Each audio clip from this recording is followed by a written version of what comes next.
Welcome to the tutorial on how to key in an objective in our office and with our particular note. Now, every doctor has their own note, but for the most part, the meat and potatoes of the note is the same. There are some few differences that usually wind up in the musculoskeletal portion of the exam, and then you can kind of individually learn those depending on the provider you're working with. But for the most part, a lot of these are similar, so we'll go over that today. Remember that there are different parts of a note, and today we are just going to cover the objective. The objective is the physical findings that the doctor finds when they do their physical exam. Remember, the subjective is kind of the patient's interpretation of what happened and their recollection of it, where the objective is just, the truth, the facts. So it's broken into four parts in our objective: the integumentary, which is everything to do with the skin; the neurologic exam, which of course is the nerves; the vascular exam, which is the circulation, blood flow; and musculoskeletal. So we will go through all four of those today that make up the objective exam, and with each one of these hyperlinks. So these hyperlinks will take you to a separate box that has selections to it. So every one of these little yellow tabs has a separate box over here that has selections to it.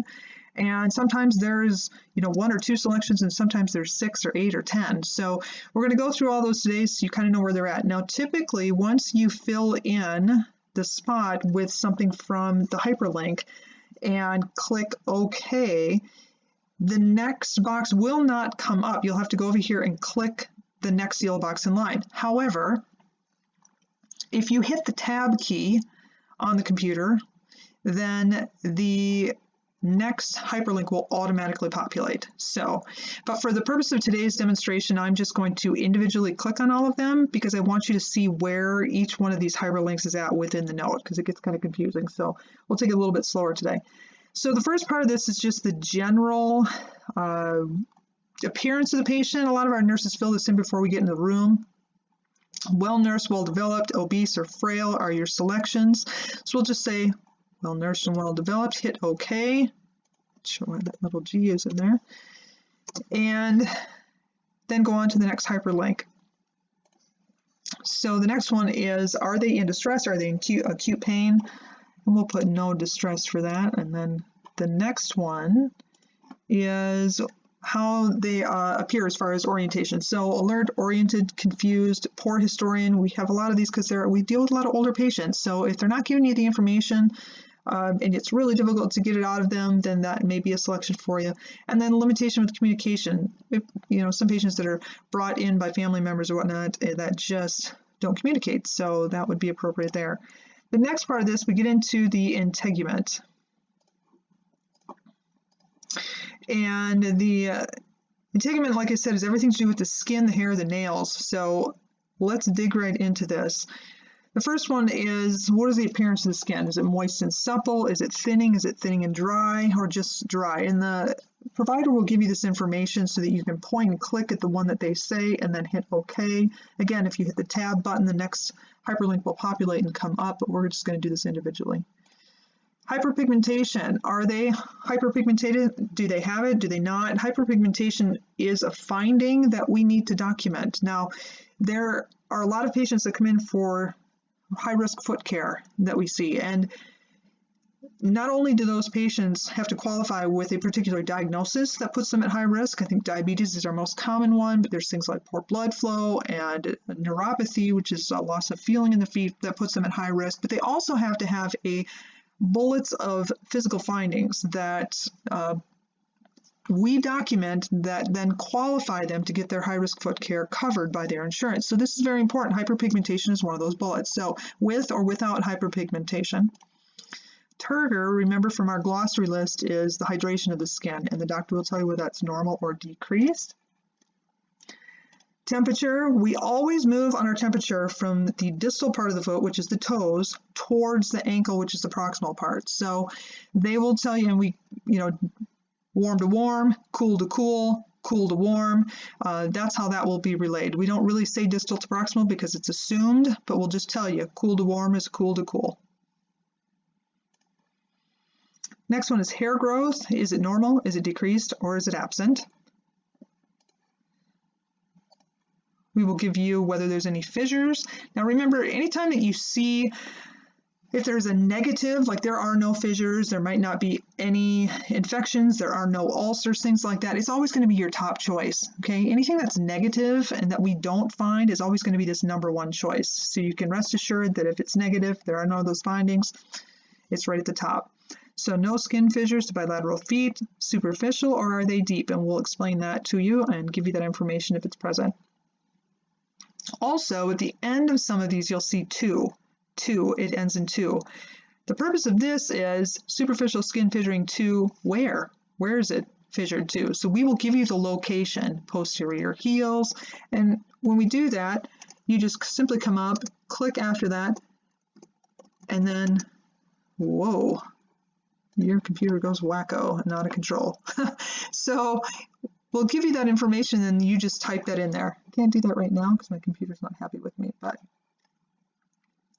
ulcers are the next one. So no ulcers to bilateral feet, or there's an ulcer again, 2. Where's the location? So we'll give you that information too. Now, there's going to be an entire separate lecture on some hyperlinks to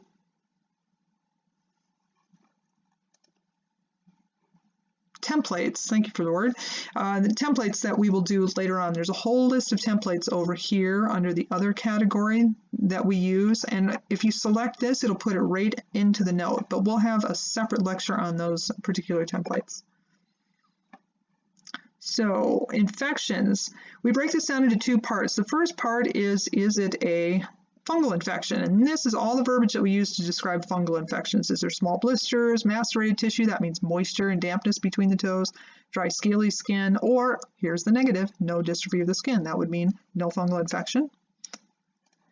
And then bacterial. So the first part's fungal, this part's bacterial, and this is all the verbiage we use to describe a bacterial infection. Sometimes we won't use this particular verbiage. I know that I'll just describe it to somebody, so I just expect them to click up here and then start typing my verbiage within the note. Dermatitis or abrasions. No dermatitis abrasions. Again, there's your negative. Dystrophic dermatitis, mild erythematous skin. Again, all this different verbiage to describe some dermatitis, and then at the bottom is the abrasions, and again there it ends in 2, so you would need a location for that one, as is the rest of these as well. Skin lesions. Now there are multiple skin lesions. That's just a generic term for disruption of the skin. However, we categorize things like our calluses and corns separately in a different category. And these skin lesions that we typically put here are either warts or moles. Very important to document moles because they can change. And when moles change, then they need to be removed and biopsied. So we will give you whether there's no evidence of any of those 2 up here, but more commonly we see a lot of moles in the feet that we document. So that's the last one down here. A pigmented lesion with consistent color pattern and regular borders. That means it's normal looking. If it's not, we'll give you some other verbiage up here, but once we tell you this, that it's normal looking, you select this, and then at the end, locations. So we'll tell you, there's 6 of them and they're at these separate locations, and you'll go ahead and just type that in. Toenails. We have to break this down into 3 different categories. Now, why do we do that? Why is that so important? Again, billing purposes. We have to be very specific with our description of the toenails for billing purposes. So the very first one, non-dystrophic nails, all that stands for is normal nails, okay? The first hyperlink in all of these nails is whether they're long or short. The second hyperlink is where it's at. So non-dystrophic nails are normal looking nails. We will tell you bilateral 1 through 5, it's left 1 through 5, and right 1 and 2. And then you come down here and it's all just individual. So here's every single one of them individually, because sometimes it's right 2 and 5 and left 2 and 4, and you have to click those. You can either do that from down here or you can just type it in.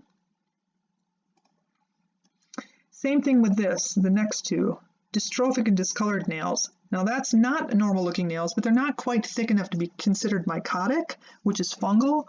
So anything that doesn't look normal we'll call dystrophic. And again, it's your long or short on the first hyperlink, and the second hyperlink is location. This one, thickened greater than 3. We won't say dystrophic, discolored, and thickened greater than 3. We'll just tell you the ones that are greater than 3. That's how we delineate that. It's easier to say. Again, long and short here, and then location at the second hyperlink. We do document whether things are painted or not, only for the purpose of, hey, if they're painted, we can't really evaluate them 100%, and so we document that. Also, which nails are painful, and that will be just a location as well. Are there any ingrown toenails? In the ingrown toenails, there's none bilateral. Again, there's your negative at the top. Incurvation to the nail, and again, ending in 2, so where is it? So some of the other descriptions of ingrowns include whether there is erythema to them, in other words, signs of infection, drainage, pyogenic granuloma, things that come with pretty advanced infections. Hyperkeratosis, HPKs. This is, yes, a lesion, but we do it separately because we do have to bill out for that one separately. And so there are no hyperkeratotic lesions would be the first in this. That's the negative, of course. And then there are HPK lesions noted too. And usually this one is selected if we can delineate exact locations and they're really individualized. If they're pretty diffuse and it's just kind of all across the foot, then we will select this one where they're diffusely noted too and give you a location for that. Any additional findings in the integument, whether they have a tattoo, something on the skin that's not necessarily common, that isn't up here, we'll have you put in the additional findings. Also, once we start to do treatment of, let's say, fungal nails and we start to see some clearing of the nails and things are improving, we'll put those additional findings in there too, 3 millimeters of clearing at the right big toe, stuff like that. So the neurologic exam is next. Again, we're checking the nerves of the feet. This is done through 3 main categories. Proprioception is your ability to know where something is without looking at it. There's actually a small nerve that allows that to happen. So if you close your eyes and you put your arm out to the right side, you know that your arm is there without having to look at it. That's proprioception. So we do that by testing whether they can, without looking, know that their big toe is either flexed upwards or downwards, and we do that on both sides. So normal proprioception is if they can feel that without looking and get those questions right, and then also to bilateral, or is it right or left that they have normal or abnormal.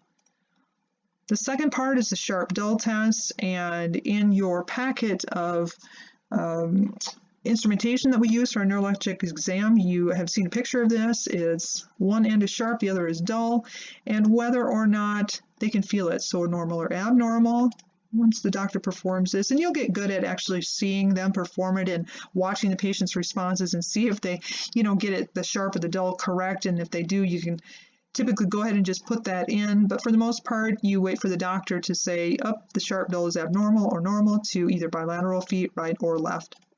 Then same thing with the monofilament test. You saw the monofilament Simes-Weinstein wire on the list of tools, and that is also the same. Is it positive? Is it decreased?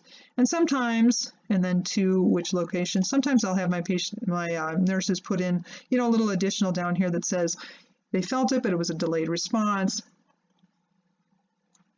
Risk category is the next hyperlink, and that is strictly for our diabetics. So only if you're diabetic do you get a risk category. Now, risk categories go through 1 through 3, or 0 through 3, sorry. The normal one is 0, and that means that they have no discrepancy in their neurologic exam and their vascular exam, and that we recommend just an annual evaluation. Some people, they'll decrease in their peripheral sensory system. We recommend to see them at least twice a year, and then it kind of moves up with the addition of things like poor blood flow and their circulation is a little bit decreased, and so their risk category increases. So the doctor will tell you which risk category they are.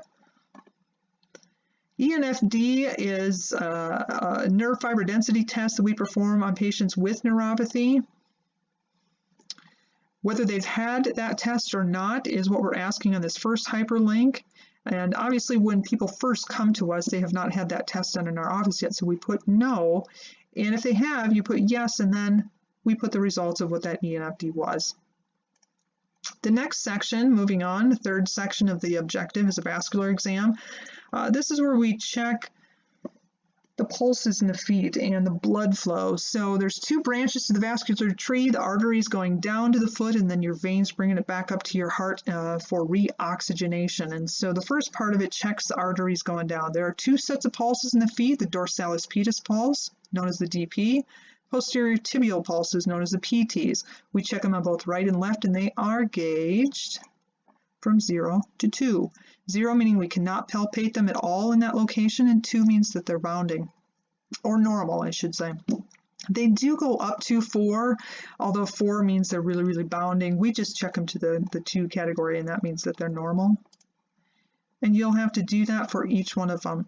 Now, we will not say to you that the pulses are 2 out of 4 on the DP on the right foot and 1 out of 4 PT on the left foot. Too much to say. So we all know that this note goes from right to left, from DP to PT, DP to PT. So when we tell you what their pulses are, they will just be 4 numbers: 2, 1, 2, 0. So that's exactly what we want you to put in, okay? Everybody knows that the order of which these go in, so we will just give you that top number and say things like 2020, okay? Capillary refill time, again, this was also a glossary term. This is the refill of your small capillaries in your skin. Once you blanch the skin, how quickly does that refill come back? Is it greater than 3 seconds or less than 3 seconds? Also part of the bullet points of things like, routine high-risk foot care. We need to know those things to help out with coverage of that as well. Swelling or edema. Is there swelling? Again, here's your negative. Is it pitting or non-pitting? Non-pitting edema is that which you press on and it does not indent. Pitting edema is these 4 categories here. If you press on it, there's an indentation. How much of an indentation? 1, 2 millimeters, 2 plus, 4 millimeters, 3 plus, 6 millimeters, and 4 plus is 8 millimeters. So the larger the number here, the more of an indent that you're able to create with your thumb. So the provider will give you, is it 1 plus, 2 plus, 3 plus, or 4, and you'll select that. And then location, right, left, or both. Varicosities. Do they have superficial spider veins, small varicose veins, large varicose veins? And that's it for the vascular exam. Now the next section here was pain, and we do that separately because this is a lot of typing. So is there pain or is there no pain? So pain with palpation, and you would click that if there's pain, and then you would just start typing. Now this is the section here that's probably the most difficult for our nurses to, of the objective anyway, for our nurses to get hold of, because it comes with a lot of verbiage that they may not be used to, or words they've never heard. So that's why the glossary of terms was given to you. That's why the abbreviations was given to you too, because it saves a lot of time to, let's say, put capital M, capital T versus typing out metatarsal all the time. So learning those abbreviations will help you kind of fly through this a little bit quicker, but that's all just typed in based on what the provider tells you. Musculoskeletal, last portion of the objective exam, and this is where the differences come in between providers mainly. There's a little bit of difference, I think, in the neuro exam too, but mainly it's here in the musculoskeletal. We record everybody's arch height with weight bearing and with non-weight bearing. So when they're sitting in the chair non-weight bearing, is it normal, increase, or decrease? When they step down, or when the provider loads the foot, what happens to the arch? Again, is it normal, increased, or decreased? The gait evaluation, we typically do this as they walk in the door sometimes, and there are times when we won't. Others, for specific pathologies or problems, we'll have to kind of watch them walk and put in a little gait evaluation in here. But there's a lot of different options in here. Most of the time they're normal, but with our older patients, are they unsteady? Are they using a walker? I believe that's down here somewhere. They're assisted with the use of a wheelchair. steppage, kind of shuffling gait. And then the people that come in limping because they're hurting, they're guarding that foot because it hurts. So guarding of the right or left foot is how you would put that in. So you'd select this, and then you would add in here right or left foot. Muscle strength. Is it equal? Is it symmetric? And we will tell you this. So once the exam's done on muscle strength, is it adequate and equal bilateral? Again, that's the normal, decreased, symmetrically, but it's equal. And then the other choices down here, weakness noted. A lot of times if I'll find weakness, it's not typically with one foot in every single plane or every single direction. It's in, let's say, plantar flexion, or it's in eversion. So I'll have the nurses type in here, 4/5, which means kind of 4 to 5 muscle strength, just under normal to, eversion on the right foot. Range of motion. This is done with the goniometer. It's degrees of range of motion of the ankle joint. And this is how this works. So we do 2 measurements on each ankle. And the first measurement is with the knee extended. And the second measurement is with the knee flexed. So what you'll see here is the first hyperlink is degrees of dorsiflexion to the left ankle with the knee extended, and the second one is degrees of dorsiflexion to the left ankle with the knee flexed. And the same holds true for the right side. It'll be extended here and flexed here. Okay, so when we give you these measurements, here's how I like to do it, and some of the other doctors may have a little different approach, but I just give you these numbers. So once I do the degrees of dorsiflexion on the left, I will say 0 to 15. And then that means that with the extended, it's 0. With the knee flexed, it's 15. And then I'll go to the right side and do the other 2 here and here. And that'll be, on 5 degrees to 10 degrees. So in these hyperlinks, it's just numbers. That's all it is. Right here. And you just select the number that the doc gives you. If it's less than 0, I typically have them say how much less than 0 it is. I'll say -3 or something to that effect. The next one is range of motion. Is it adequate or decreased to the big toe joints? Very important in the gait pattern, and so we document that. So is it decreased or adequate to the right first MPJ, to the left first MPJ, or both of them? And if one of them's good and the other one's not, that may be something that you have to type in as well. And then we document deformities, and this is the last of it here. So is there hammer toes? Is there bunions? The deformities are, lateral deviations, which would mean a bunion. Is it no? And there's your negative. Is it mild, moderate, or severe lateral deviation of the right hallux? And is there mild, moderate, or severe lateral deviation of the left hallux? The last hyperlink here in the deformities is the hammer toes.